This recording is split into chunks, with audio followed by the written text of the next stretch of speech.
সবাইকে। তো সকাল সকাল দেখো সব কাজ বাজ কমপ্লিট করে রেডি হয়ে গেছি। আর আজকে রিউকে দিয়ে এসেছিলো সন্তু, আমি এখন যাব আনতে, টাইম হয়ে গেছে। তো এখানে দেখো আমি অনেক সকালেই রান্না করে নিয়েছি, কারণ অনেক দিন ধরে সন্তুর টিফিন নিয়ে যাওয়া হচ্ছে না। তো এখানে ভেন্ডি ভেজেছি, ডিম, মাছের ডিম ভেজেছি, আর মাছের ডিম দিয়ে আলু দিয়ে আর কয়েকটা কাঁঠালের দানা ছিল তাই দিয়ে ঝোল করেছি।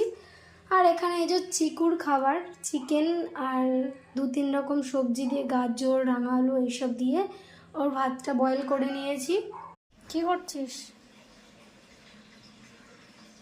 কি রে, তোকে দিয়ে আসবো?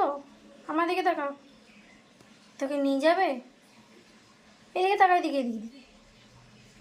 হ্যাঁ, সবাইকে গুড মর্নিং বলে দে, টাকা।